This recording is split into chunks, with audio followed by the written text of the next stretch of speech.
وأشهد أن لا إله إلا الله وحده لا شريك له إقرارا به وتوحيدا وأشهد أن محمدا عبده ورسوله صلى الله عليه وسلم تسليما مزيدا أما بعد Ayol ikhwah wal akhwat a'azzani wa a'azzakumullah. Saudara-saudariku yang semoga dimuliakan oleh Allah, kita bertemu kembali di malam Rabu untuk mengkaji pembahasan fikih menggunakan kitab Ad-Durarul Bahiyah fil Masailil Fiqhiyah karya Imam Muhammad bin Ali Asy-Syaukani Al-Yamani rahimahullahu ta'ala. Ya, pada pertemuan sebelumnya kita masih di pasal Babul Walimah, pasal tentang akikah. Jadi poin-poin yang disebutkan oleh Imam Asy-Syaukani, wal aqiqatu mustahabbah. Akikah itu disukai. Wa hiya syatan 'anil dzakar, yakni 2 ekor kambing untuk anak laki-laki, wa syatun 'anil untha, dan 1 ekor kambing untuk anak perempuan. Yauma sabi'il maulud, yaitu di hari ke-7 anak ketika dilahirkan, di hari ke-7 setelah dilahirkan. Wa fihi yusamma wa yuhlaq ra'suhu wa yatasaddaq biwaznihi dhahaban aw fiddah. Dan di hari tersebut diberi nama, dicukur rambutnya dan bersedekah dengan emas atau perak seukuran berat rambut yang dicukur tersebut.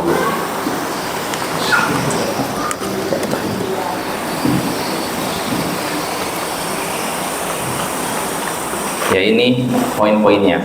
Jadi kita sudah bahas pertama pembahasan disebutkan oleh Imam Asy-Syaukani, akikah itu mustahabbah, disukai. Artinya di sini Imam Asy-Syaukani berpendapat akikah hukumnya wajib tidak? Kalau istilah mustahabbah ini menunjukkan hukumnya tidak wajib, ya, artinya disunahkan, ya. Ini pendapat mayoritas ulama. Jumhur ulama berpendapat bahwasanya akikah hukumnya mustahabbah. Sedangkan sebagian ulama, di antaranya Ahlul Zahir, mazhab Zahiriyah, berpendapat bahwa akikah hukumnya wajib. Namun pendapat yang kuat, Allahu a'lam, yakni pendapat mayoritas ulama bahwasanya akikah hukumnya mustahab, dianjurkan, disunahkan, dan bukan diwajibkan. Dan akikah ini yakni 2 ekor kambing untuk anak laki-laki dan 1 ekor kambing untuk anak perempuan, ya.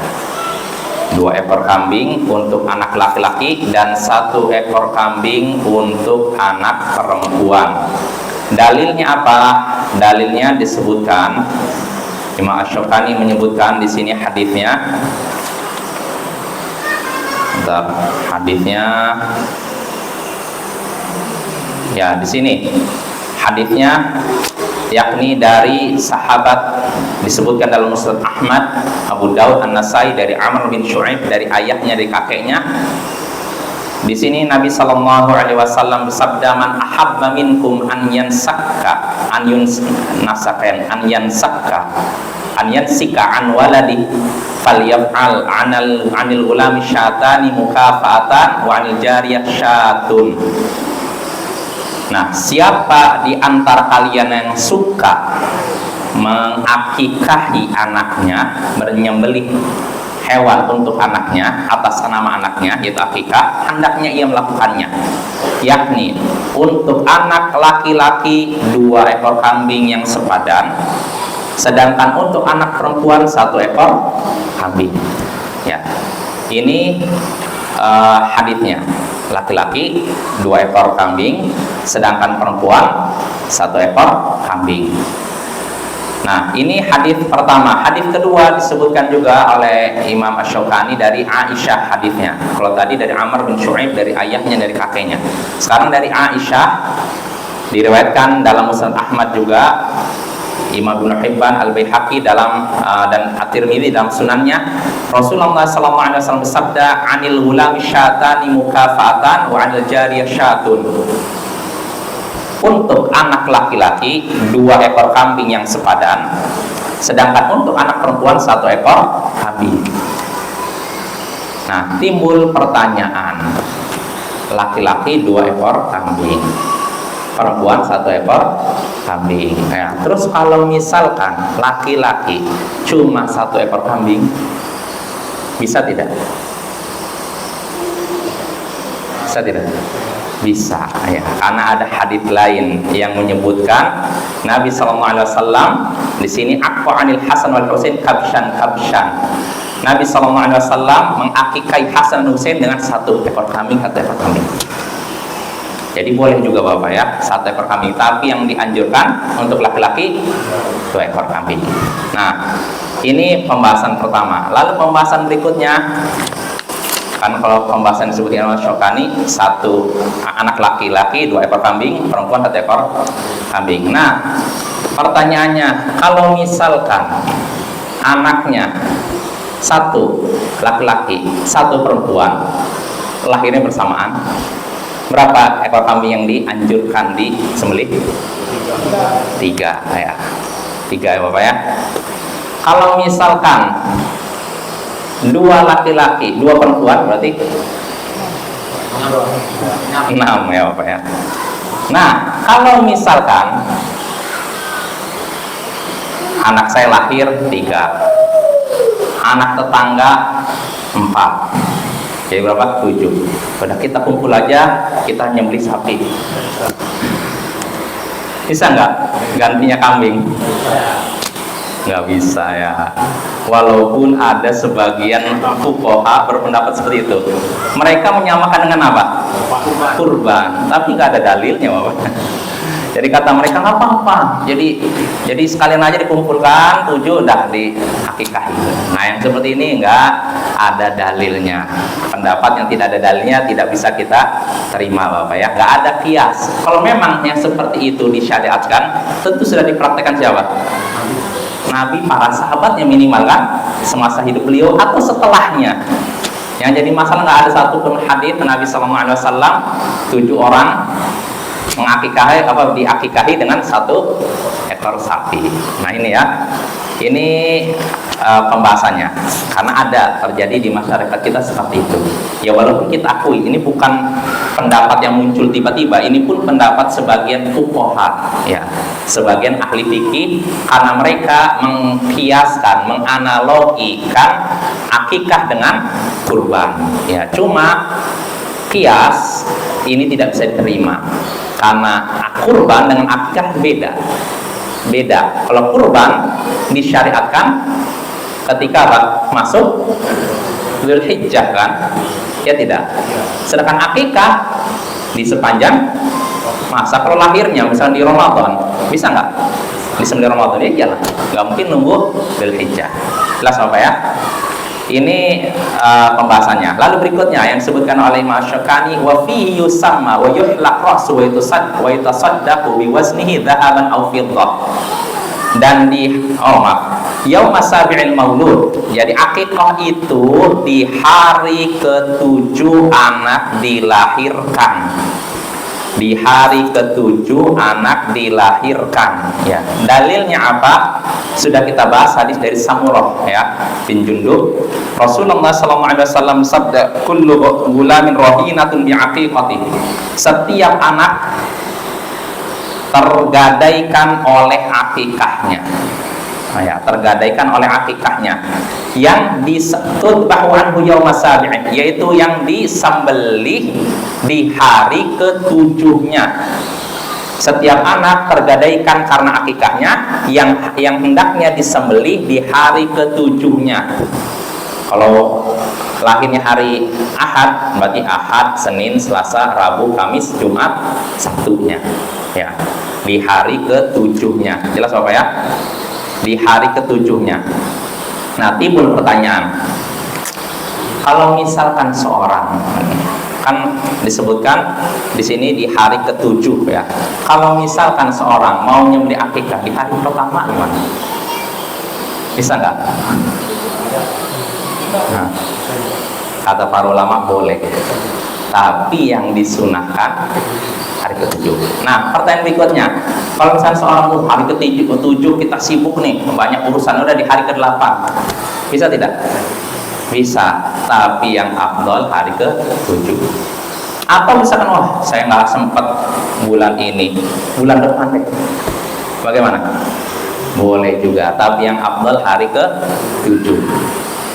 Yang ternukil dari Aisyah, tidak sampai Nabi, Aisyah berkata, kalau seorang punya anak diakikahi di hari ke-7, kalau tidak sempat di hari ke-14, kalau tidak sempat di hari ke-21, kalau tidak sempat di hari apapun yang bisa dilakukan. Ini ada perkataan Aisyah seperti itu, bisa juga kita praktekkan ya. Tapi kalau misalkan kita mau hari apapun, mampunya hari ke-20, 15 ya silakan ya. Cuma yang afdal, yang ditekankan di hari ke-7. Jelas ya? Akikah itu tidak ada batasannya ya. Dipersilakan walaupun sudah dewasa. Misalkan ada di antara bapak-bapak yang belum diakikah ini, akikah aja sekarang bapak, nggak masalah ya, walaupun itu tidak wajib ya. Pendapat yang kuat jumhur ulama itu tidak wajib, mustahab ya. Jadi hendaknya kita akikah, apalagi kalau kita berpendapat akikah hukumnya wajib seperti Zahiriyah, maaf kita harus akikah. Kalau tidak akikah berarti dosa ya. Jelas Bapak ya? Itu yang hari ke-7. Lalu kata Imam Syaukani, wa fihi yusamma, dan di hari tersebut, di hari ke-7 diberi nama anak tersebut. Dalilnya hadis tadi, setiap anak tergadaikan karena akikahnya yang disembelih di hari ke-7-nya, dan ia diberi nama di hari tersebut. Artinya ketika seorang diakikahi, hendaknya dia juga diberi nama di hari tersebut ya. Lahir hari Ahad, Senin, Selasa, Rabu, Kamis, Jumat, Sabtu. Hari Sabtu kasih nama. Pertanyaannya, kalau dia lahir langsung kasih nama boleh nggak? Boleh juga. Dalilnya siapa? Dalilnya apa? Boleh. Ibrahim, putra Nabi, ya lahir Nabi langsung kasih nama. Tidak nunggu hari ke-7. Jelas apa ya? Jadi kalau yang mau ngasih nama ini ketika lahir silahkan, atau nunggu hari ke-7 pun silahkan. Jelas ya? Lalu berikutnya, di hari ke-7 wa yuhlaq ra'suhu, dan dicukur rambutnya, dihabisi, dibotaki. Ya, ini termasuk sunnah dalam akikah. Selain disembelih kambing, hendaknya anak dicukur. Timbul pertanyaan, yang dicukur ini anak laki-laki atau perempuan? Ulama beda pendapat ya. Allahu a'lam. Kalau dari lahirnya hadis tidak dibedakan mana laki-laki mana perempuan, semuanya dicukur. Walaupun ada ulama yang membedakan, katanya kalau perempuan nggak disyariatkan dihabisi, artinya disisakan. Tapi sebelumnya enggak, hadisnya umum, nggak ada keterangan laki-laki dicukur, perempuan dipendekkan. Beda halnya dengan ihram haji. Kalau kita tahallul, perempuan memang tidak dianjurkan dibotak, ya enggak? Perempuan nggak dianjurkan dibotak, cuma sedikit saja. Kalau laki-laki dianjurkan dibotak, iya. Tapi kalau akikah nggak ada dalil yang membedakan antara laki-laki dengan perempuan. Jelas ya? Jadi disunahkan dihabisi rambutnya. Gitu ya.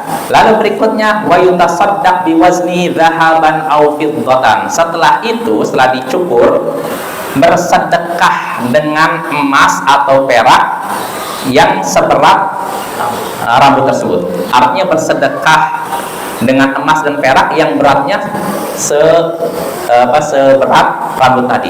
Kalau misalkan rambutnya dicukur lalu 1 gram, berarti bersedekah dengan emas seberat 1 gram atau perak 1 gram ya.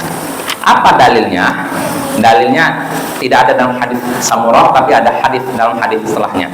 Kata Imam Asy-Syaukani, wa amma tasadduq bi wazni sya'r fali amrihi sallallahu alaihi wasallam li Fatimah Az-Zahra an tahlita sya'ra ra'sil Husain wa tatasaddaq bi waznihi minal waraq.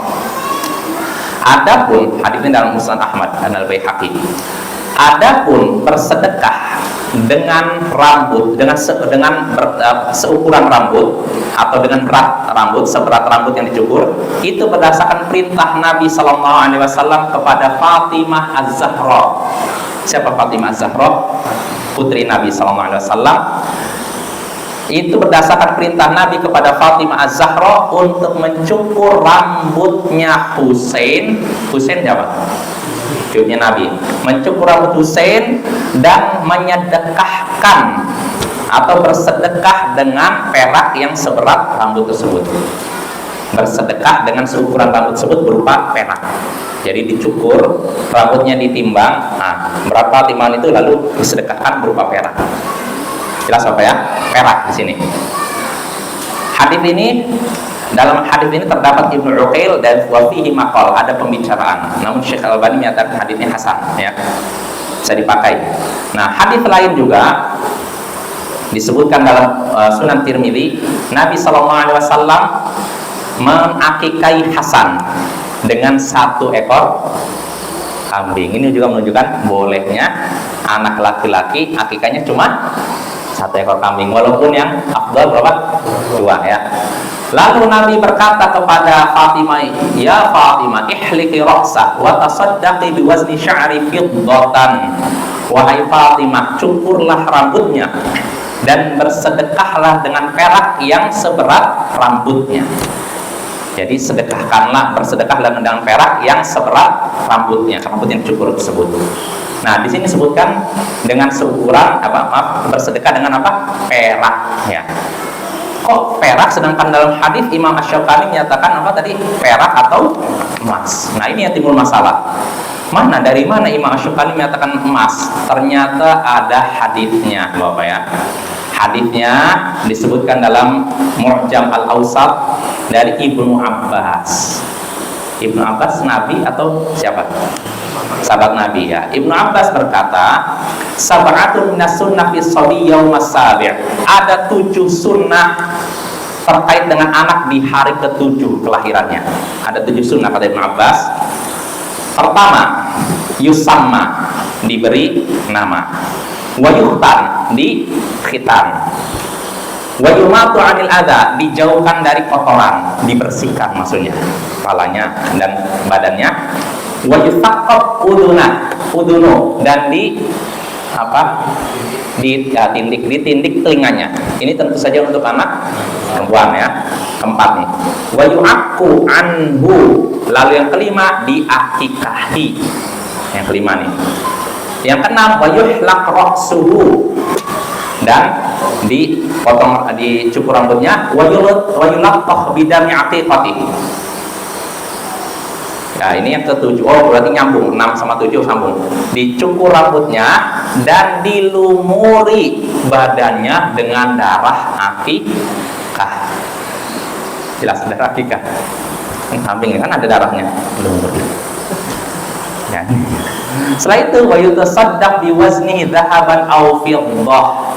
Setelah itu bersedekah dengan emas atau perak seberat rambutnya. Nah, ini ada 7 nih di sini. Nah, pertama diberi nama, dikhitan, dibersihkan, ditindik ininya, lalu diakikahi, setelah itu dicukur rambutnya, setelah itu keenam dilumuri badannya dengan darah akikah, lalu yang 7 apa? Bersedekah dengan seberat apa? Rambutnya itu. Nah, ini disebutkan di sini bersedekah dengan emas atau perak. Nah, ini perkataan siapa? Ibnu Abbas. Seandainya perkataan Ibnu Abbas ini sahih, bisa kita pakai. Cuman Imam Asy-Syaukani sendiri di sini menyebutkan wa fi isnadi Rawad bin Al-Jarrah wa huwa dhaif. Dalam sanad hadis ini ada Rawad bin Al-Jarrah dan dia lemah.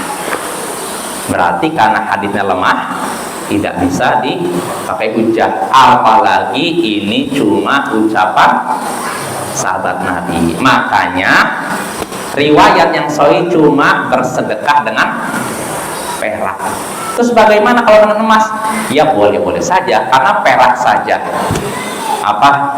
Boleh, apalagi emas. Karena emas sama perak lebih mahal mana? Nah itu.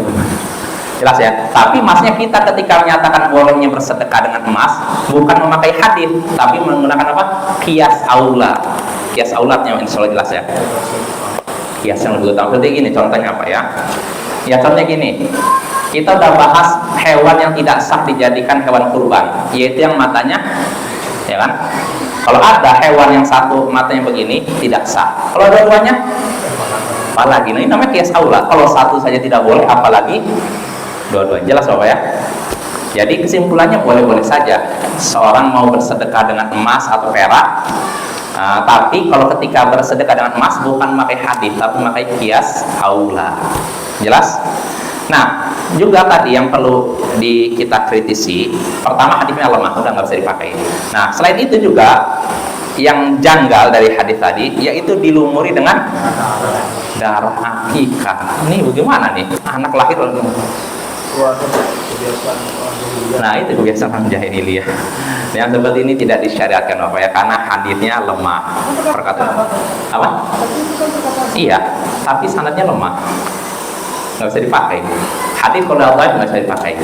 Para ulama yang mengizinkan memakai hadis dhaif dalam masalah fadhailul a'mal, keutamaan amalan tertentu.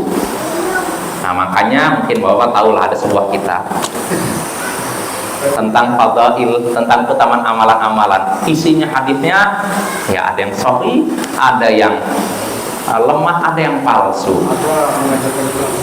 Apa? Ya itulah. Artinya, ya mereka memakai pendapat sebagai ulama boleh memakai hadis lemah untuk memotivasi orang, yaitu hadis tentang keutamaan amal. Tapi mereka tidak memperhatikan syarat-syarat yang diberikan ulama yang membolehkan itu. Para ulama yang membolehkan menyampaikan hadis lemah dalam masalah fadhail amal, keutamaan amal, mereka memberikan syarat 3 bolehnya. Pertama, hadisnya tidak terlalu lemah aja, tidak terlalu lemah. Artinya kalau hadis terlalu lemah, mungkar, ini nggak bisa terima. Itu pertama. Kedua, amalan yang disebutkan keutamaan dalam hadis lemah tersebut ada dalilnya dalam Al-Quran dan hadis yang sahih. Jelas apa ya? Contohnya, misalkan sholat duha, sunnah tidak? Ada dalilnya sholat duha? Ada dalam Quran, dalam hadis sahih Bukhari Muslim, Nabi sholat duha. Maka kalau ada suatu hadis yang menyebutkan keutamaan sholat duha, siapa yang melaksanakan sholat duha, misalkan 10 rakaat nanti akan dibangunkan apa? Nah, kalau memang kita tahu sholat duha ada dasarnya, lalu muncul hadis lemah menerangkan keutamaannya, maka sebagian ulama membolehkan itu sampaikan. Dalam rangka apa? Motivasi orang untuk ini. Itu kedua. Lalu ketiga, tidak meyakini bahwa itu ucapan Nabi. Jadi ketika menyampaikan hadis tentang keutamaan amalan tertentu yang lemah, jangan yakin itu hadis Nabi, jangan yakin itu ucapan Nabi. Disampaikan supaya motivasi orang untuk ibadah, itu saja. Nah, pertanyaannya, orang-orang yang menyampaikan hadis lemah tadi dalam rangka motivasi orang, kira-kira sudah memperhatikan 3 syarat ini enggak? Pertama, hadisnya tidak terlalu lemah. Kira-kira ngerti nggak orang yang menyampaikan hadis itu? Ini hadisnya tidak terlalu lemah kok. Apakah yang menyampaikan ini ulama ahli hadis atau orang yang kemarin masih mabok-mabokan lalu sekarang tiba-tiba menyampaikan hadis? Nah, ini Bapak ya. Sebagian ulama yang membolehkan meriwayatkan hadis lemah dalam masalah fadhail a'mal, mereka memberikan syarat hadisnya tidak terlalu lemah. Dan untuk menyatakan hadis ini lemah dan tidak terlalu lemah butuh apa? Ilmu hadis diantaranya. Makanya nggak bisa sembarangan. Oh, saya nggak apa-apa menyampaikan hadis ini, hadis lemah, boleh dalam fadhail a'mal, tapi nggak dicek lemahnya, lemah sekali, atau bahkan palsu. Kalau palsu lebih parah lagi. Jelas apa ya? Nah ini. Bahkan sebagian udah bermudah-mudahan. Maksudnya apa? Tadi syarat kedua, bolehnya menyampaikan hadis tentang keutamaan amal selama amalan tersebut ada dasarnya. Ya tidak. Contoh salat duha ada dasarnya kan dalam hadis sahih kan. Nah, sebagian orang memotivasi orang untuk melakukan amalan yang tidak ada dasarnya menggunakan hadis-hadis fadhail amal. Oh ini keutamaan sholat ini, dan sholatnya nggak ada dalilnya dalam hadis sahih. Nah ini bahaya lagi. Jelas apa ya? Ini sebagian ulama membolehkan meriwayatkan hadis lemah dalam masalah fadhilul amal, bukan dalam masalah hukum. Ini kan hukum atau keutamaan amal ini yang kita bahas? Hukum, nggak bisa pakai hadis lemah. Sepakat para ulama. Ini dalam masalah hukum, apalagi masalah akidah. Dalam masalah akidah lebih tidak boleh lagi kita menggunakan hadis lemah. Sepakat para ulama. Nah, cuma orang-orang yang berpenyakit sukanya ya ini yang kayak gitu, yang lemah-lemah. Mereka meninggalkan yang jelas, lalu mencari yang tidak jelas. Contohnya hadis tentang, kita tahu yang tentang Nabi bertanya kepada seorang budak, "Aina Allah?" Di mana Allah? Jawabannya fis sama, di atas langit kan. Lalu siapa saya? Engkau adalah Rasulullah. Ya tidak. Hadisnya dalam Sahih Muslim dan diriwayatkan dalam puluhan kitab hadis. Nggak ada ulama dulu mempermasalahkan. Tiba-tiba orang belakangan, karena hadis ini bertentangan dengan hawa nafsu mereka. Kalau kita terima hadis ini, berarti kita harus meyakini Allah ada di atas. Wah, nggak mungkin. Akhirnya cari-cari, ada tidak riwayat yang bisa kita pegang, nggak perlu megang hadis ini. Akhirnya ditemukan perkataan Ali, yang katanya Allah itu tidak perlu ditanya, gimana katanya? Tidak bisa ditanya di mana katanya. Jadi menggunakan perkataan Ali bin Abi Thalib untuk menyingkirkan hadis ini. Hadisnya dalam Sahih Muslim menggunakan perkataan Ali. Yang jadi permasalahan, perkataan Ali dalam kitab apa? Enggak ditemukan dalam satu pun kitab hadis. Artinya dari mana ini? Nah ini Bapak ya, ini orang berpenyakit nih. Hadis Nabi udah jelas depan mata, dia berpaling malah nyari riwayat yang tidak jelas asal usulnya. Nah kita jangan seperti itu. Ahlu sunnah mengagungkan sunnah Nabi. Kita beribadah beragama berdasarkan wahyu Al-Quran dan As-Sunnah. Ini yang paling pertama. Al-Quran jelas, Sunnah maksudnya sunnah yang sahih, bukan yang lemah apalagi palsu. Jelas apa ya? Nah tapi sebagian orang yang berpenyakit nggak seperti itu, karena mereka melihat sunnah Nabi, hadis-hadis ini bertentangan dengan akal mereka tolak hadisnya, lalu mereka cari-cari pembenaran lewat riwayat-riwayat yang tidak jelas. Jelas apa ya? Itu contohnya.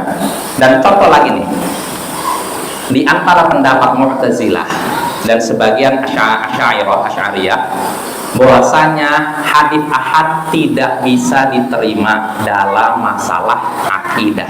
Hadis ahad itu hadis yang cuma diriwayatkan satu orang ke atas itu. Kalau hadis mutawatir kan diriwayatkan oleh banyak.